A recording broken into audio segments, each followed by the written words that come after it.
नमस्कार साथियों, मैं हूं संतोष सर और आप सब देखना शुरू कर चुके हैं एलेक्स कोचिंग क्लासेज।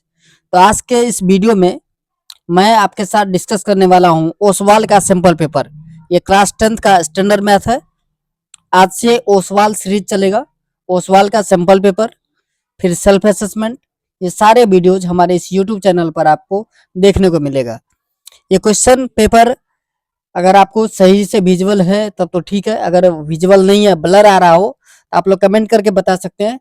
तो मैं अपने सारे व्यूअर्स को पीडीएफ प्रोवाइड करूंगा थ्रू टेलीग्राम और any other sharing app. Okay, so चलिए इस वीडियो को स्टार्ट करते हैं। क्वेश्चन आपको स्क्रीन पर दिख रहा होगा। क्वेश्चन पहला कह रहा है, let p b a prime number and k be a positive integer. If p divides k square, then which of these is definitely divided by p? अब देखिए p जो है डिवाइड कर रहा है किसको, k स्क्वायर को। बच्चों p किसको डिवाइड कर रहा है, k स्क्वायर को, ठीक है ना। तो k स्क्वायर को कौन डिवाइड कर रहा है, p। इसका मतलब k को भी डिवाइड करेगा, ठीक है। अब k को अगर p डिवाइड कर रहा है तो इसका मतलब वो सारे नंबर जिसको k डिवाइड करेगा उसको p भी डिवाइड कर देगा। क्लियर।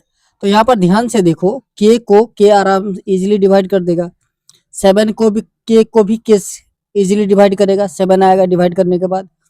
k क्यूब का आप डिवाइड करोगे तो भी डिवाइड हो जाएगा easily k square. But k/2 जो है इसको k डिवाइड नहीं कर सकता, ठीक है। डिवाइड करोगे तो 1/2 बच जाएगा लेफ्ट। तो यही आपका आंसर है k/2। क्लियर, बात आई समझ में। सो k/2 को p स्क्वायर भी डिवाइड नहीं कर सकता। तो क्या पूछा था, which of this definitely divisible by p। So p किस किस को डिवाइड कर सकता है, k, 7k और k क्यूब तीनों को। ऑप्शन सी जो है वो आपका करेक्ट आंसर है। क्लियर। चलिए नेक्स्ट कर रहा था, graph of a polynomial p of x is shown, the number of zeros of p of x is. आपको देखना है कि p ऑफ x जो है वो x एक्सिस को कितने पॉइंट पर टच कर रहा है। तो देखो भाई साहब, कितने पॉइंट पे टच कर रहा है, 3 पॉइंट पर, 1, 2 और 3। सॉरी, वाई एक्सिस वाला नहीं, वाई एक्सिस वाला नहीं, 1, 2 और ये रहा 3। सो 3 जीरोज होंगे आप। नेक्स्ट क्वेश्चन बच्चों, क्वेश्चन नंबर 3 कह रहा है, which of these is a quadratic equation having one of its root as 0। तो सबसे पहला देखो ये क्यूबिक इक्वेशन है, तो इसको टच करने की जरूरत ही नहीं है। बाकी दो क्वाड्रेटिक इक्वेशन बचा। सो बच्चों थर्ड क्वाड्रेटिक इक्वेशन जो है वो क्लियर कट आपको दिख रहा है कि x square minus 9 equals to 0 है, तो एक्स स्क्वायर इक्वल्स टू 9 होगा और एक्स का वैल्यू बच्चों प्लस माइनस 3 होगा। सो सिर्फ सेकंड एक ऐसा इक्वेशन है जिसका एक रूट 0 होगा, ठीक है। सो ऑप्शन बी जो है आपका करेक्ट है। कहोगे सर कैसे सॉल्व करके दिखा दो, तो एक्स स्क्वायर माइनस 2x से एक्स कॉमन लोगे आप, एक्स माइनस 2 इक्वल्स टू 0 होगा बच्चों। तो एक रूट होगा एक्स इक्वल्स टू 0 और दूसरा एक्स इक्वल्स टू 2, यही दो रूट होंगे जिसका एक रूट 0 है। तो ऑप्शन बी आपका करेक्ट आंसर है। ओनली सेकंड एक ऐसा क्वाड्रेटिक इक्वेशन है जिसका एक रूट 0 होगा। फोर्थ क्वेश्चन कह रहा है, two linear equation in variable x and y are given below, a1x plus b1y plus c equals to 0, a2x plus b2y plus c equals to 0. Which of these following piece of information is independently sufficient to determine the solution exist or not exist for this pair of linear equation? अब बच्चों देखते हैं आगे और कुछ question है क्या।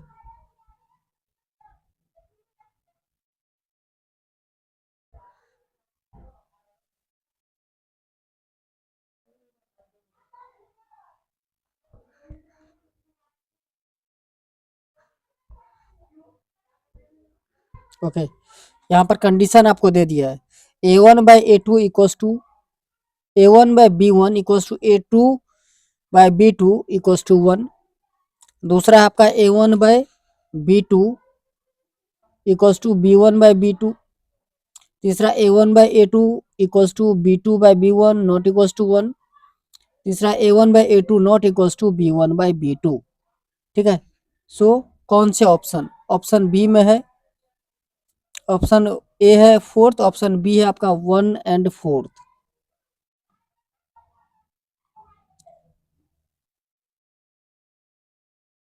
और ऑप्शन थर्ड है आपका सेकेंड एंड फोर्थ। सो देखो दो कौन से कंडीशन है जहां पर इंडेफिनिटली आप एक सॉल्यूशन निकाल सकते हो। तो पहला ये है बच्चों, A1 by A2 not equals to B1 B2 unique solution होता है। ठीक है ना। सो इसको आप निकाल सकते हो। दूसरा कंडीशन जो है, आप ये वाली देखो क्या लिखा है, इसको भी आप सॉल्व करोगे तो A1 by A2 equals to B1 by B2 equals to 1 हो रहा है।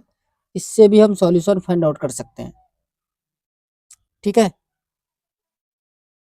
बट ये जो दो आप देख रहे हो इसको आप और सॉल्व करोगे तो ये A1 अपॉन में B1 हो जाएगा इक्वल्स टू B2 अपॉन में B2 होगा, जो कोई रूल ही नहीं है। ऐसे ही थर्ड वन को देखो, A1 अपॉन में B2 हो जाएगा, A2 अपॉन में B1 हो जाएगा। ये भी कोई रूल नहीं है, कोई कंडीशन नहीं है, सफिशिएंट कंडीशन नहीं है।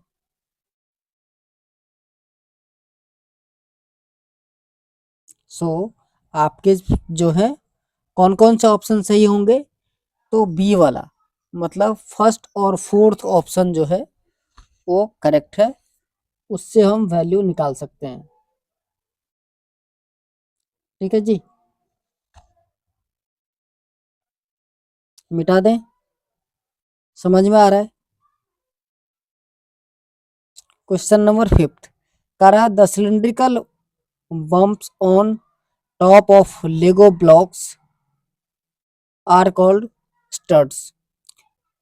Pragun has built a solid inverted Lego pyramid as shown below. The number of studs in successive floors forms an arithmetic progression.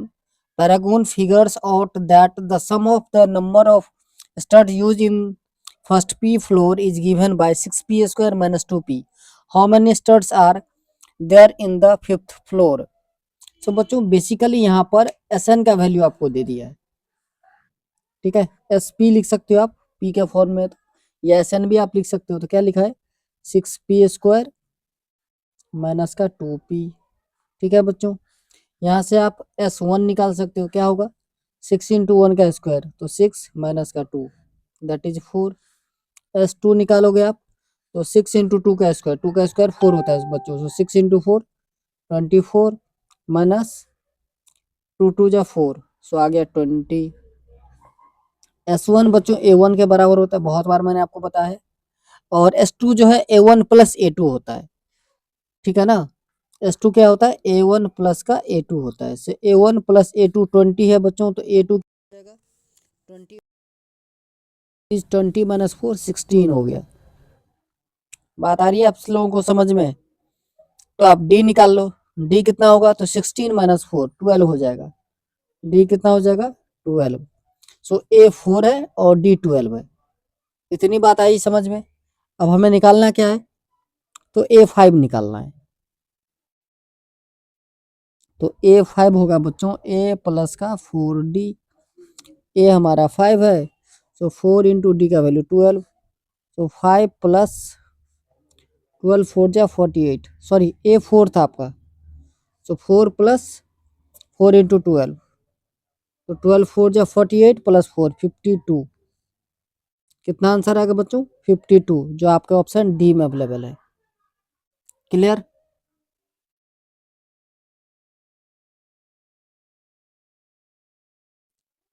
चलो नेक्स्ट क्वेश्चन नंबर 6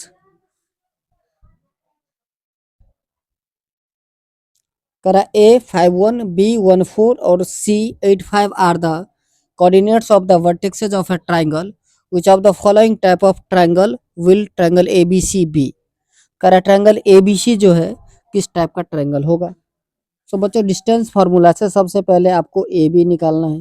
AB क्या होगा तो डिस्टेंस फार्मूला आपको पता है x2 minus x1 whole square plus y2 minus y1 whole square का under root, या x1 minus x2 लिखो, कोई फर्क नहीं पड़ेगा। तो यहाँ पर देखो मैं करता हूँ 5 माइनस 1 का स्क्वायर, सो 4 का स्क्वायर 16 प्लस 1 माइनस 4 का स्क्वायर, सो माइनस 3 का स्क्वायर 9 हो जाएगा। सो अंडर रूट 25 का 5 होगा ए बी। ऐसे ही बी सी निकाल लेते हैं। बी सी निकालोगे बच्चों 8 माइनस 1 का स्क्वायर, तो 7 का square that is 49 plus 5 minus 4 का स्क्वायर, 5 माइनस 4 1 का स्क्वायर, तो 1 ही होगा। सो रूट 50 हो गया ये। ठीक है बच्चों, अब हम निकाल लेते हैं सी ए। तो 8 माइनस 5 का स्क्वायर, 8 माइनस 5 दैट इज 3 का स्क्वायर 9 हो गया, प्लस 5 माइनस 1 4 का स्क्वायर मतलब 16, कितना हो गया रूट 25। सो यहाँ पर आपने क्या देखा, ए बी और सी ए ये दोनों इक्वल हो गए, बाकी बी सी इक्वल नहीं हुआ। ये किस टाइप के ट्रायंगल हो गए, एसोसेलेस ट्रायंगल, समद्विभाजक त्रिभुज। अगर हिंदी मीडियम के बच्चे देख रहे हो उनके लिए समद्विभाजक, सॉरी समद्विबाहु, समद्विभाजक नहीं समद्विबाहु त्रिभुज, एसोलेसिस ट्रायंगल। अब यहाँ पर ऑप्शन एसोलेसिस वाला तो मिल गया, बट यहाँ पर दो चीज है। कह रहा है कि एसोलेसिस ट्रायंगल जो है वो राइट एंगल होगा या एक्यूट एंगल होगा। तो आपने देखा था एक का आया था रूट 50, बाकी दो का आया रूट 25। सो रूट 25 का स्क्वायर प्लस रूट 25 का स्क्वायर करोगे आप तो रूट 50 के स्क्वायर के बराबर हो जाएगा। सो ये एसोलेसिस राइट एंगल ट्रायंगल हो गया। ऑप्शन सी करेक्ट है। ठीक है बच्चों, थर्ड क्या रहा है, sorry seventh question, x axis divide the joining of the point 2, -3 and 5, 6 in the ratio. अब देखिए किस रेशियो में डिवाइड करेगा। सपोज कीजिए ये एक लाइन है,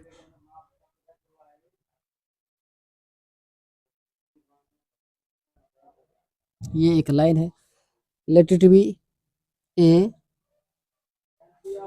और ये बी। ए का कोऑर्डिनेट आपको दे दिया है 2, -3 और बी का कोऑर्डिनेट 5, 6। इसको एक्स एक्सिस डिवाइड कर रहा है, लेट इट बी सी। जो एक्स एक्सिस पर है तो x, 0 इसका कोऑर्डिनेट हो जाएगा। ये k रेशियो 1 में डिवाइड कर रहा है। ठीक है, अब आपको करना क्या है, तो k का वैल्यू निकालना है। सो सेक्शन फॉर्मूला आप सबने पढ़ा होगा, m1 x2 plus m2 x1 divided by m1 plus m2। ऐसे ही m1 y2 plus m2 y1 divided by m1 plus m2, ये फॉर्मूला होता है। सो k को हम m1 मान लेते हैं और 1 को m2 मान लेते हैं। सो x, 0 कोऑर्डिनेट इक्वल हो जाएगा m1, तो m1 हमारा k है इनटू y2। y2 क्या है बच्चों, y कोऑर्डिनेट डायरेक्ट हम कंपेयर करें क्योंकि y कोऑर्डिनेट यहाँ पे 0 है। m1 y2 है हमारा बच्चों 6 प्लस m2 तो 1 है, y1 की बात करें तो माइनस का 3 इक्वल्स टू क्या, k प्लस का 1। अब ये y कोऑर्डिनेट 0 है, इसके साथ कंपेयर करोगे आप तो k प्लस 1 जो है इक्वल्स टू 0 हो जाएगा। सो क्या बचा, तो 6k माइनस का 3 इक्वल्स टू 0। तो 6k इक्वल्स टू बचा बच्चों 3। ठीक है, सो k कितना होगा 3/6, इसको कट करोगे तो 1/2। सो रेशियो क्या आया 1:2। बात आ रही है समझ में, 1:2, यही आपका आंसर है। क्वेश्चन नंबर 8 करा, if the sum and product of zeros of a quadratic polynomial are 2√3 and 3 respectively, then a quadratic polynomial is. ये तो बहुत आसान है।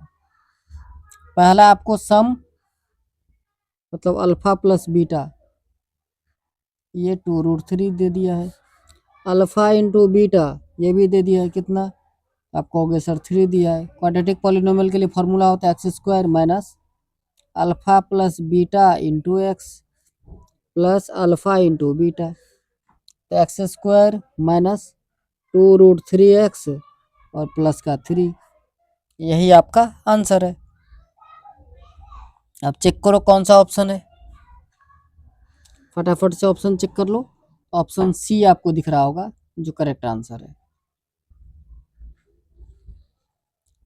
चलिए नेक्स्ट क्वेश्चन नंबर 9 कह रहा है in the given figure if p a and p b are tangent to the circle with centre o such that angle a p b equals to 50 degree then angle O A b is equals to, o A b क्या होगा ये आपको पता करना है।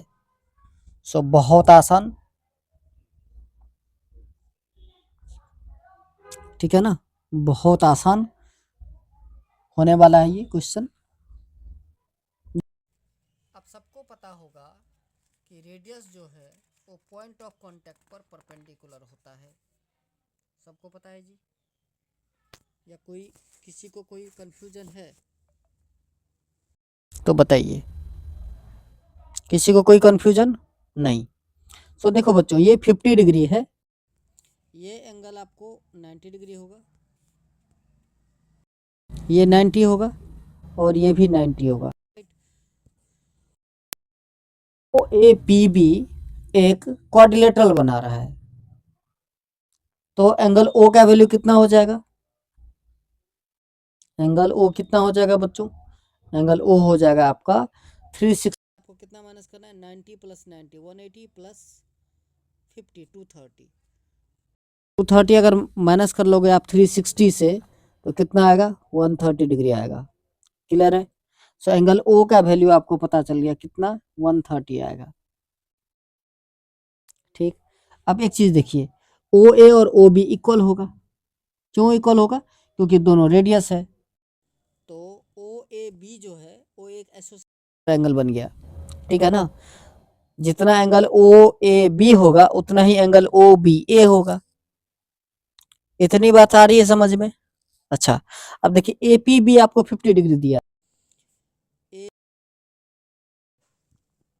ठीक है ना, अब ये 50 अगर है तो एक चीज ध्यान से देखो, एक ट्रायंगल बना रहा है कौन सा ओ ए बी, तो ए बी में एंगल ओ ए b plus angle o b ए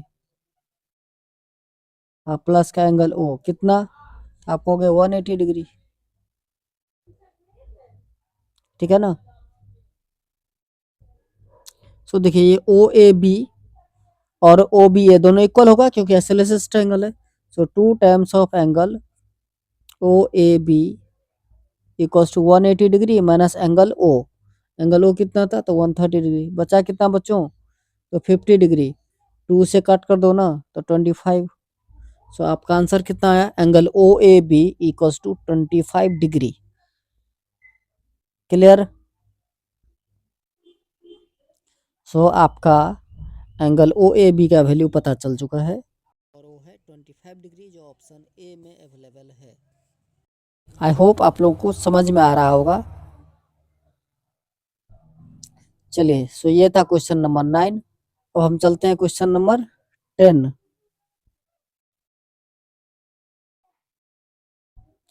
उसी साइड में आई थिंक क्वेश्चन नंबर 10 भी था जी, इसी स्लाइड में होगा, यस ये देखो क्वेश्चन 10 कह रहा है a circle has a centre o and radius o Q and O r, two tangent PQ and PR are drawn from an external point P.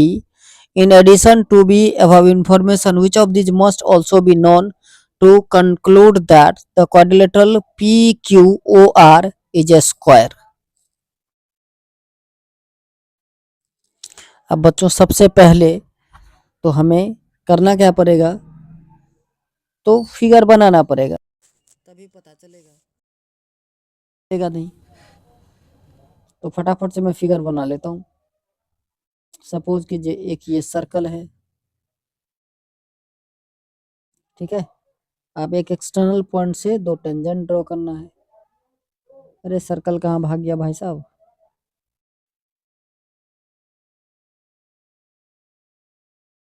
Circle भाग गया, चलो कोई बात नहीं, फिर से सर्कल को ले आते हैं। ये लीजिए, अब दो टेंजेंट एक एक्सटर्नल पॉइंट से, सपोज कीजिए ये, और दूसरा इस टाइप से।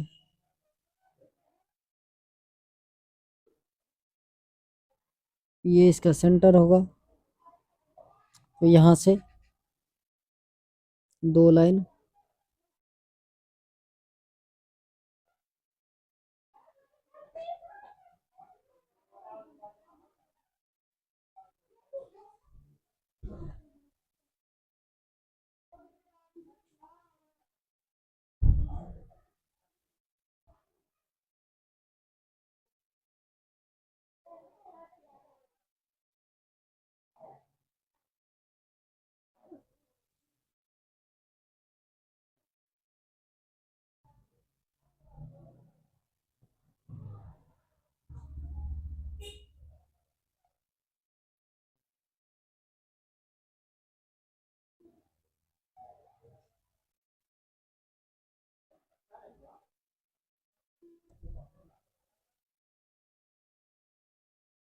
तो ये मान लो बच्चों, ये सेंटर है, ठीक है ना। अब ड्राइंग करने में ज़्यादा टाइम लैप्स हो जाएगा, तो ये कुछ समझ में आया आपको। ओ जो है सेंटर था, पी एक्सटर्नल पॉइंट है, एक पॉइंट को क्यू ले लो, एक पॉइंट को आर ले लो, ये दे दिया था।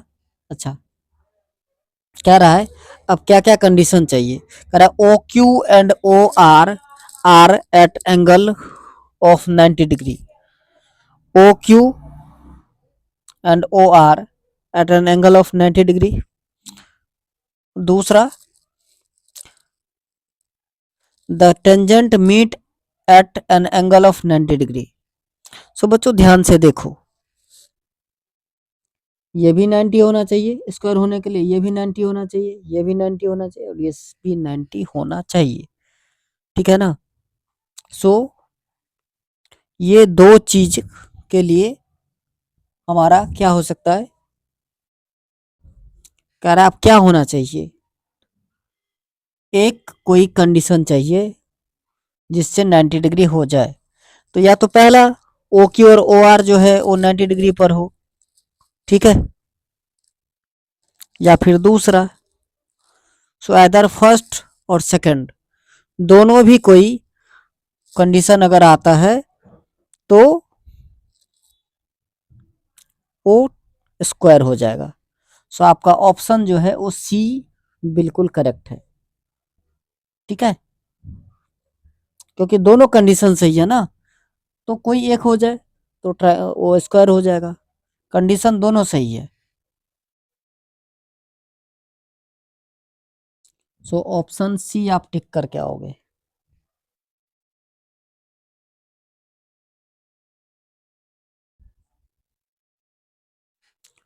11th क्वेश्चन कह रहा है P and Q R acute angle such that P is greater than Q. अच्छा, which of the following is definitely true. कह रहा है पी और क्यू एक एक्यूट एंगल है, ठीक है, और पी बड़ा है क्यू से, तो आपसे पूछ रहा है, ये कुछ क्वेश्चन है, तो सपोज कर लेते हैं बच्चों पी 45 ले लेते हैं और क्यू 30 ले लेते हैं, कोई दिक्कत। पी को हम 45 कंसीडर कर लेते हैं क्योंकि पी बड़ा है, और क्यू को 30 कर लेते हैं। अब पहला कंडीशन है साइन पी जो है वो लेस देन होगा साइन क्यू के, तो साइन पी मतलब साइन 45 छोटा होगा साइन 30 से, बिल्कुल फॉल्स है मेरे दोस्त।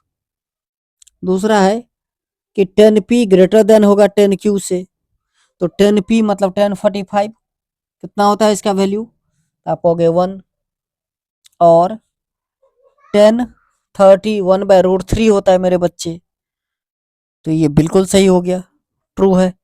ऐसे ही आगे बढ़ो, तो cos p greater than cos q, ये भी फॉल्स हो जाएगा, और cos p greater than sine q, cos p मतलब कॉस 45 डिग्री 1/√2 हो जाएगा, साइन क्यू साइन 30 1/2 हो जाएगा, ये भी बिल्कुल फॉल्स है। सो कौन सा ऑप्शन सही हो गया, तो आपका ऑप्शन एक ही सही है, वो है सेकंड वाला। ठीक है ना, सेकंड वाला ऑप्शन सही है, तो option b is correct, right. तो ऑप्शन बी आपको टिक करके आ जाना है मेरे दोस्त। चलिए क्वेश्चन नंबर 12 कह रहा है in a right angle triangle P Q R angle Q equals to 90 degree which of these will always be zero. अच्छा, क्यू 90 डिग्री है बच्चों, इसका मतलब पी और आर जो है वो एक्यूट एंगल हो जाएगा, ठीक है ना। तो कह रहा है कौन सा जो है वो जीरो हो जाएगा। तो जीरो तो बच्चों ध्यान से देखो, 10p minus cot R, 10p minus का cot R, cos p minus का सेक आर,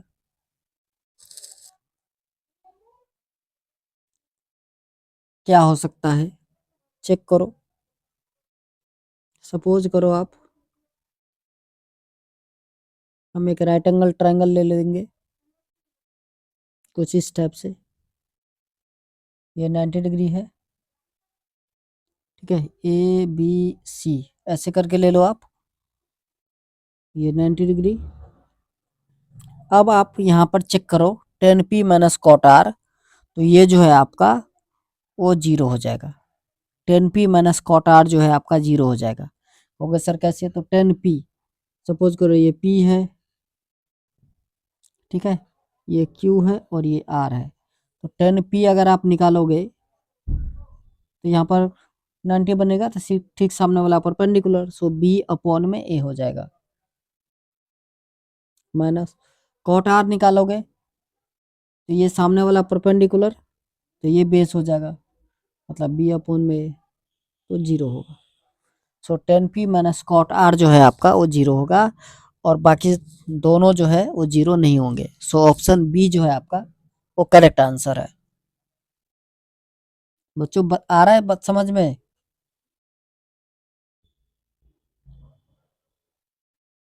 क्वेश्चन नंबर 13 करा if the height of a vertical pole is √3 times the length of its shadow on the ground then angle of elevation of the sun at the time is. बहुत आसान है, देखिए tan theta होता क्या है बच्चों, tan theta होता है हाइट ऑफ, टेन थीटा आपका होता है हाइट ऑफ पोल, ठीक है ना, height of pole by length of shadow, so h by l लिखा हूं मैं, ठीक है ना। अच्छा अब ये आपको दे दिया है, क्या सब दिया कर if height of the vertical pole is √3 times the length of its shadow, height जो है लेंथ के √3 टाइम्स है, तो हाइट इक्वल है √3 टाइम्स ऑफ लेंथ, ठीक है ना। Height √3 times the length of its shadow.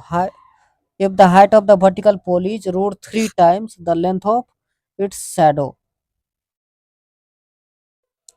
तो देखिए अब इसको हम कर दें टेन थीटा एच अपॉन में, एच को क्या लिखोगे √3 l, और नीचे में एल से एल कट गया, क्या बचा √3।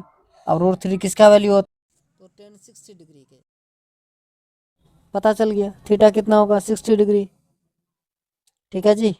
कोई दिक्कत, कोई दिक्कत परेशानी की बताओ, जल्दी से फटाफट कमेंट करो अगर कोई दिक्कत है, समझने में कोई दिक्कत हो रही हो तो। बहुत आसान भाषा में समझा रहा हूँ अपने ही लैंग्वेज में।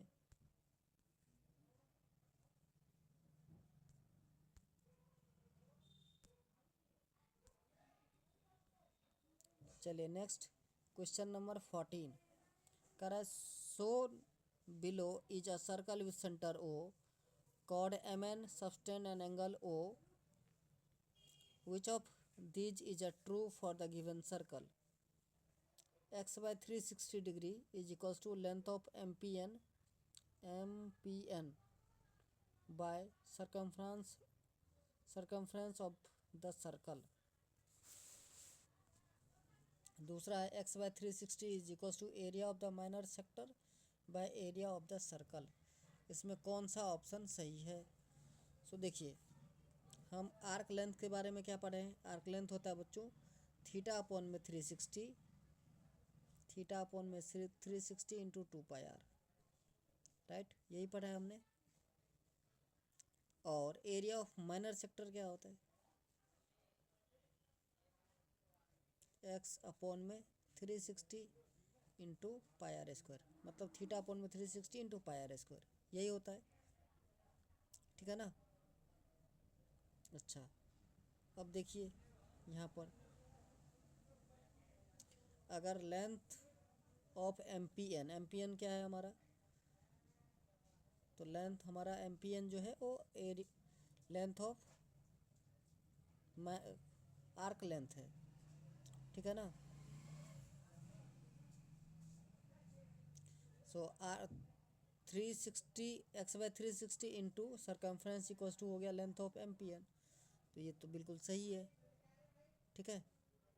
और दूसरा एरिया ऑफ माइनर सेक्टर निकालोगे तो भी ये भी कंडीशन सही है।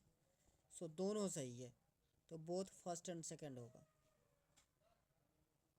आप कहोगे सर कैसे नहीं आया समझ में, एक बार फिर से बता दो, फिर से बता दे रहा हूँ। देखिए हमारा एंगल थीटा जो है क्या है, वो एक्स है, तो x/360 ये डिवाइड के फॉर्म में सरकमफ्रेंस ऑफ द सर्कल, इसको मल्टीप्लाई के फॉर्म में लिखो तो 2πr इक्वल्स टू क्या? लेंथ ऑफ एमपीएन, ठीक है ना, एल ऑफ एमपीएन। हो गया ना भाई साहब, लेंथ ऑफ आर्क हो गया। दूसरा देखिए ये एरिया ऑफ सर्कल डिवाइड में मल्टीप्लाई में आ जाएगा, x/360 degree into πr² equals to हो गया ना एरिया ऑफ माइनर सेक्टर। तो दोनों सही हुए कि नहीं, जल्दी बताओ, दोनों सही हुए ना, तो ऑप्शन सी करेक्ट, ठीक है। आ रहा है समझ में?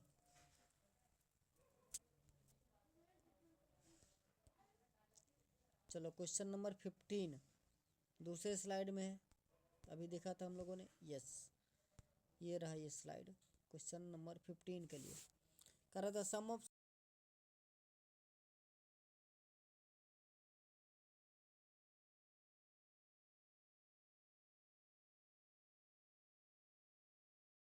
तो सरकमफ्रेंस का फॉर्मूला क्या होता है बच्चों? 2πr प्लस का r इक्वल्स टू कितना? 102। इस दोनों से क्या कॉमन आ जाएगा? तो r कॉमन आएगा, r इक्वल्स टू 2π मतलब 2 इंटू 22/7, 22/7 प्लस का 1 इक्वल्स टू 102, ठीक है जी। सो r इंटू ये देखो 22 इंटू 2 44 प्लस 7 51 हो जाएगा, 51 अपॉन में 7 इक्वल्स टू 102। 51 2 जा और 2 इंटू 7 करोगे तो 14 हो जाएगा। आर कितना आया? 14, क्लियर। तो 14 सेंटीमीटर इसका आंसर हो जाएगा, ऑप्शन बी आपका करेक्ट है। Question number 16 a number was selected at random from 1 to 100 inclusive of both number and it was found to be a multiple of 10. What is the probability that the selected number is multiple of 5? And it was found to be a multiple of 10. अच्छा देखिए total number कितने? 100 और select क्या क्या गया है? Multiple of 10। तो कितने आउटकम्स होंगे बच्चों मल्टीपल ऑफ 10 के? तो 10 होंगे।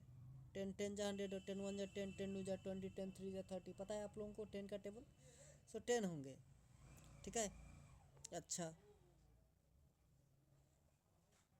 अब जितना मल्टीपल 10 का है वो सारा 5 का भी मल्टीपल होगा, राइट। सो 5 का मल्टीपल कितना है? तो 10।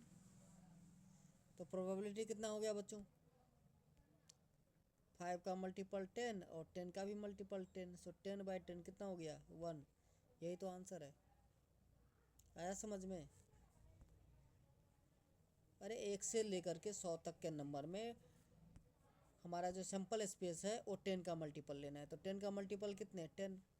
अब फेवरेबल आउटकम्स में बोला कि 5 का मल्टीपल लेना है, तो जो 10 का मल्टीपल है वो 5 का भी मल्टीपल होगा, तो ये भी 10 आ गया। प्रोबेबिलिटी निकालोगे तो 10 अपॉन में 10 कितना? 1। चलो question number 17 Pratik has blue and green coins of the same size in a bag. He has 50 coins each of blue and green. Okay, so 50 blue और 50 green कितने बच्चे, कितने हो गए? तो 100. He is randomly picking up one coin at a time without replacement. He does not see which coin has he picked. What is the minimum number of coins he would have to pick? Definitely get a pair of blue or green coin.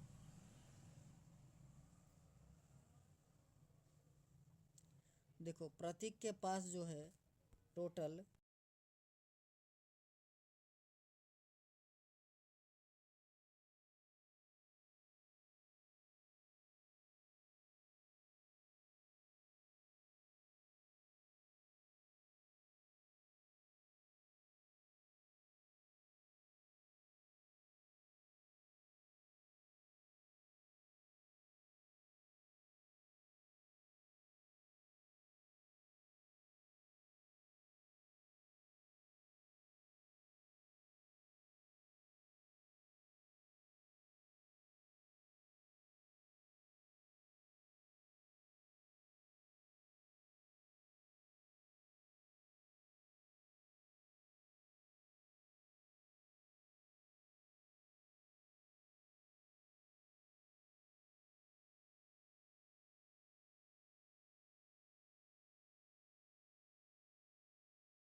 सो बच्चों model class क्या होता है?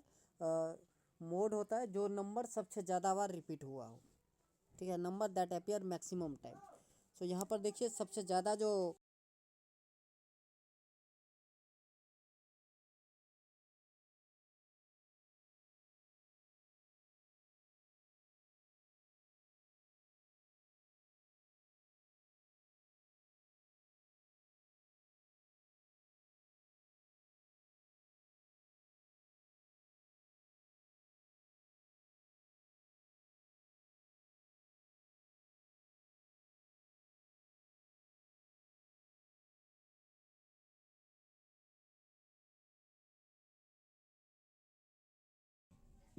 Four by three pi R cube. So दो है pi R two cube equal to कितना 64 upon में कितना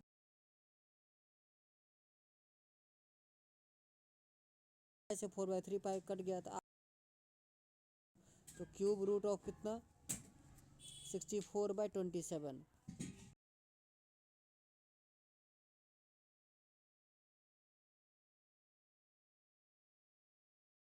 आया. R1/R2 जो है 4/3, ठीक है ना. अच्छा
एजर्सन को अगर आप चेक करोगे